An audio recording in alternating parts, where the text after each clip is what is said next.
فضيلة الإمام الأكبر الدكتور أحمد الطيب شيخ الجامع الأزهر، هل هناك مستحيلات يستحيل على الأنبياء القيام بها، أي أنها من قبيل المستحيلات؟ بسم الله الرحمن الرحيم. الحمد لله والصلاة والسلام على سيدنا رسول الله وبعد.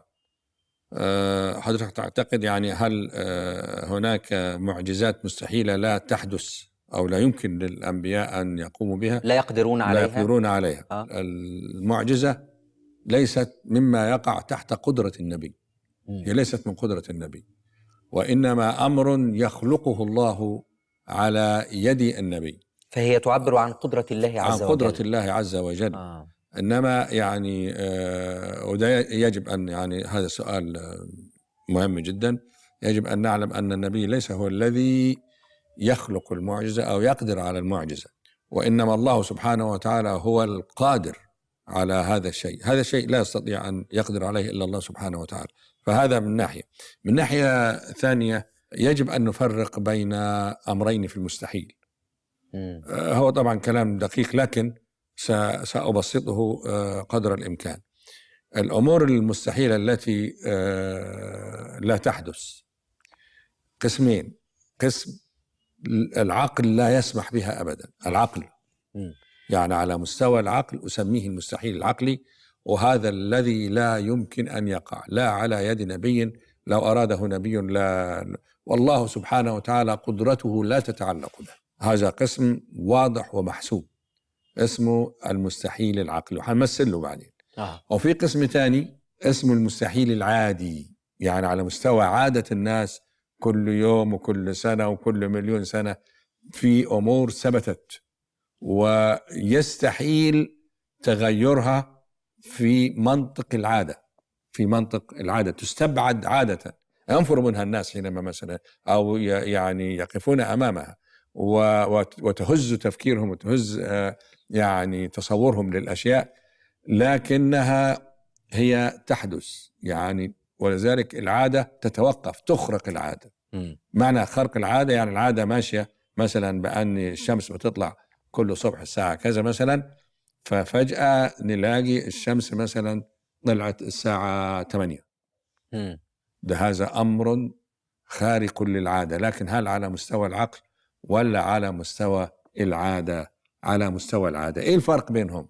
الفرق بين المستحيل العقلي أن العقل لا يستطيع أن يتصوره على مستوى الوجود الذهني. هنا يعجز العقل عن تصور المستحيل العقلي. نقول 1 زائد 1 يساوي 5، ده لا يمكن. المستحيل العقلي يرفض هذا. هو مش يرفضه بس، لا يستطيع. لماذا رفضه؟ لأنه لا يستطيع أن يتصوره أولا. فمن هنا لأنه لا يستطيع أن يتصوره فهو يرفض وجوده لا ذهنا ولا واقعا ولا خارجا. ده اللي بنسميه المستحيل العقلي. هضرب لك مثل المثل المعروف. حاول أن تتصور أن هناك مثلثا له 4 أضلاع بحيث يصدق عليه أنه مثلث وفي نفس الوقت له 4 أضلاع.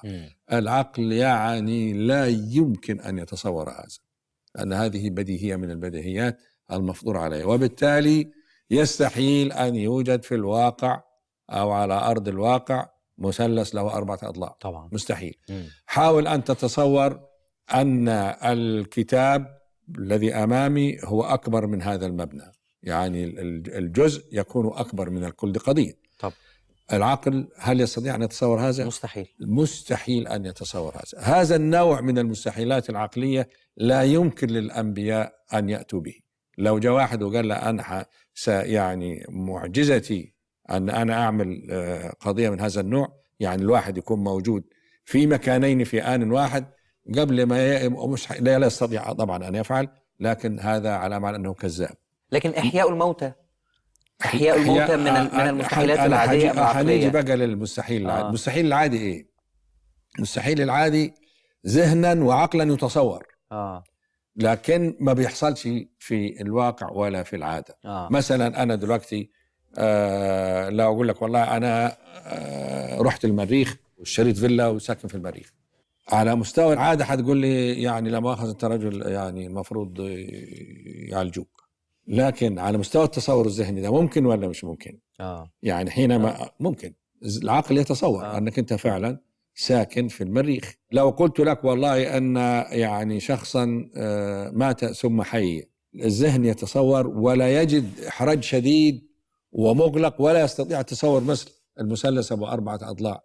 هنا ممكن يقول لك ده ما يحصلش في العادة أبدا، يعني يصف الشخص بالكذب.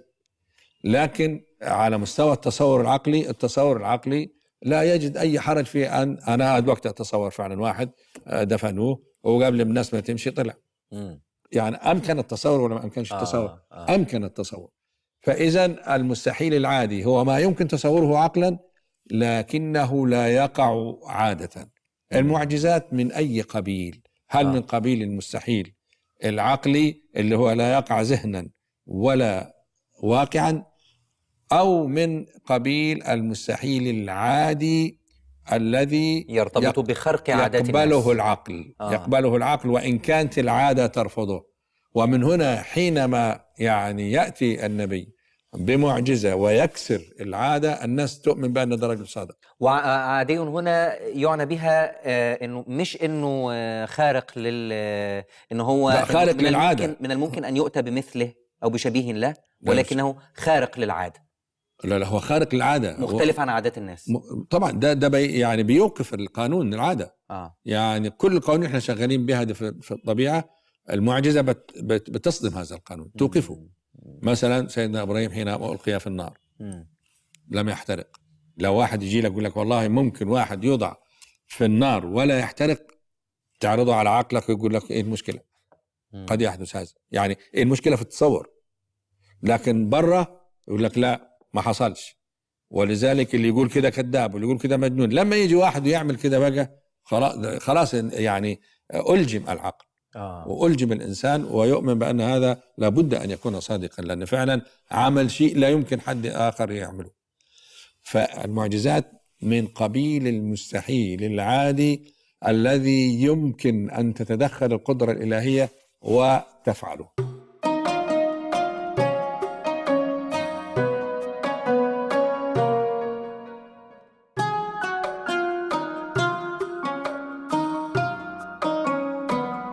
لماذا كان القرآن مستحيلا عاديا وليس عقليا؟ نعم، أنا يعني حاجة بس الأول، الذين يرفضون المعجزات ويقولون يرفضونها من باب الاستبعاد لا من باب الاستحالة العقلية. لا يمكن لأي منكر للمعجزات أن تقول له استعرض كل المعجزات واعرضها على عقلك، هل يتصورها تقبل حدوثها؟ لا، كله يتصور. إنما عمر المعجزة ما تأتي من هذا الباب الآخر، لأن الباب الآخر ده معناها أن الله سبحانه وتعالى يضرب أسس العقل في مقتل. وبالتالي لا أقدر أؤمن بالنبي ولا أؤمن بمعجزة ولا أؤمن بإله. إنما دي يعني احترام قوانين العقل، الأمور التي تصدم قوانين العقل مستحيل أن تقع. ولا يمكن الله سبحانه وتعالى أي أحد منها، لأنه هو بيتعامل يعني أساس الخطاب الإلهي هو العقل، ويخاطب العقل. يخاطب مين؟ ويخاطب العقل.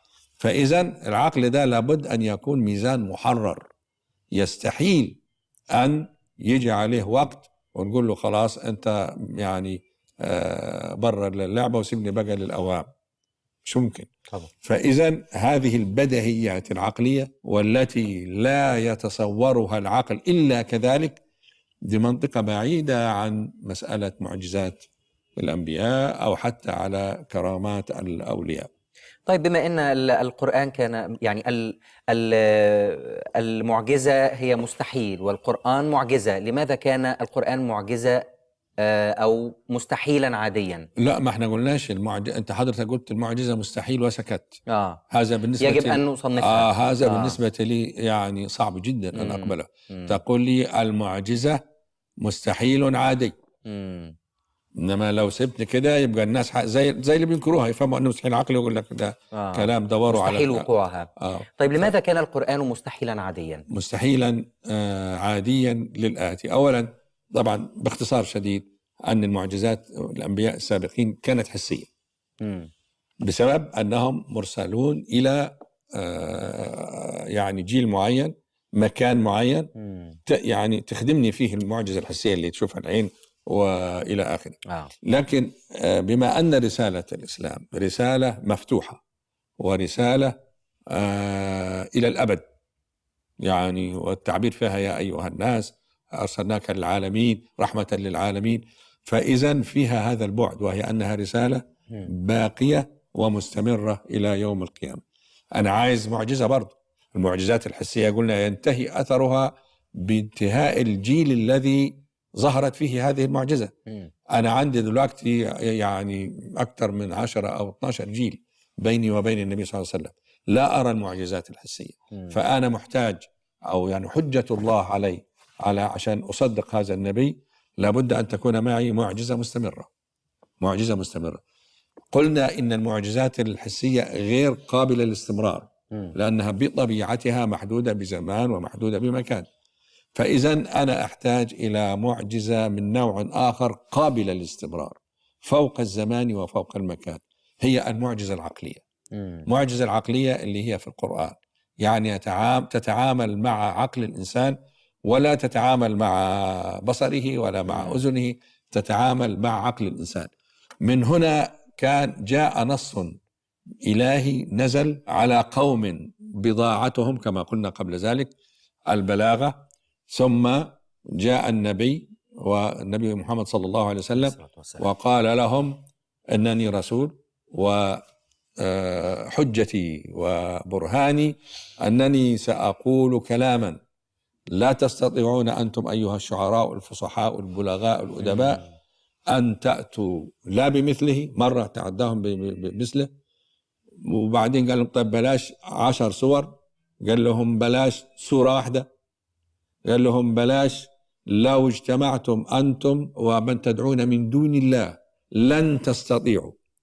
يقول هذا الكلام لأناس سفههم وسفه أحلامهم وقلب وكانوا أعداء وحاربوه، بدليل أنه حاربوه.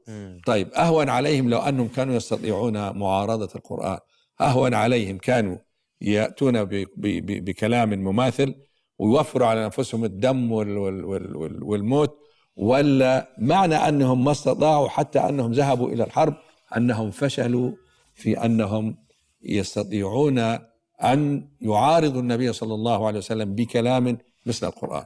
إذن القرآن هنا معجزة، لأنه مستحيل عادي، مستحيل عادي مش مستحيل عقلي.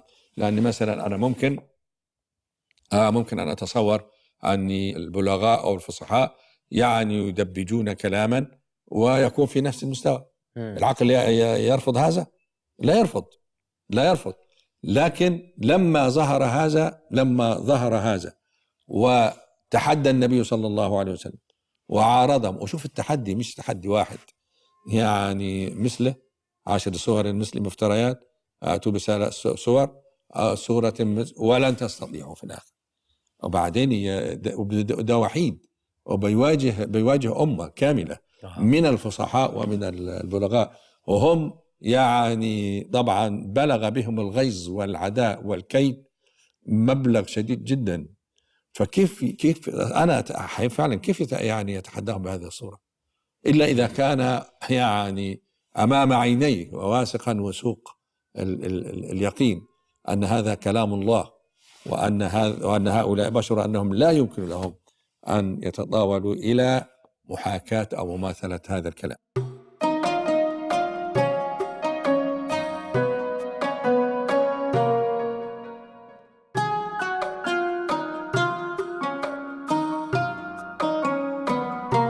فالقرآن هو معجزة من هذه الناحية. معجزة أخرى أيضا، ناحية أخرى فيه، وهي ناحية الغيب.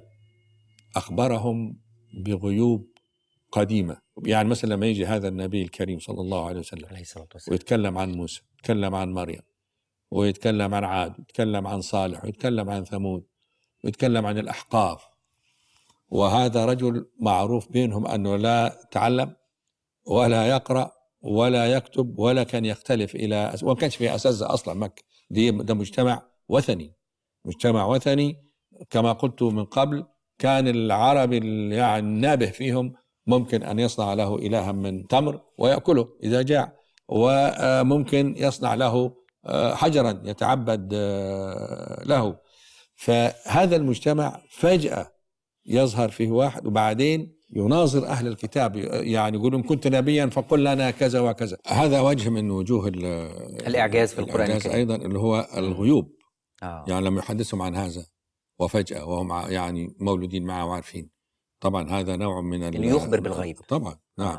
والقرآن كان بيقول يعني وما كنت بجانب الغربي إذ قضينا إلى موسى الأمر وما كنت من الشاهدين، وأيضا وما كنت ثاويا في أهل مدينة تتلو عليهم وما كنت بجانب الطور إذ نادينا ولكن رحمة من ربك لتنذر قوما ما أتهم.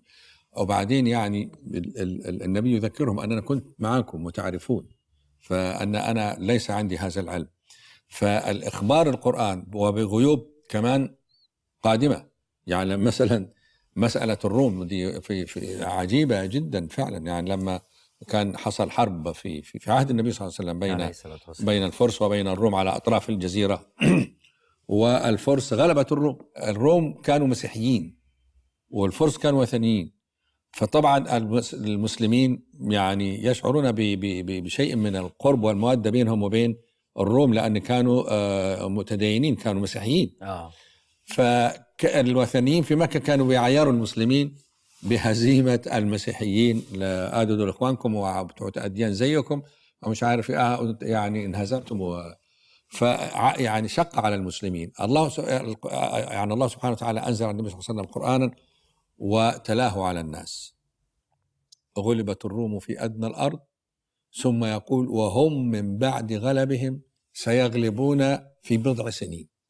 كيف يعني واحد محاط بأعداء وبوسائل إعلام ليل نهار تحطم فيه، ثم يقول لهم أن الروم ما تزعلوش، الروم حتنتصر، وفي خلال 3-4 يعني بضع سنين من 3 إلى 10 كمان، من 3 إلى 9 في ظرف 7 سنوات انتصر الروم فعلا. خذ من هذا يعني وعود كثيرة للمؤمنين تحققت وكما حددها القرآن الكريم. فإذا سواء أخبرهم عن الغيوب الماضية اللي هو مثلا الأنبياء وكذا وكذا، أو الغيوب المستقبلة، فهذا إعجاز أو نوع إعجاز من القرآن.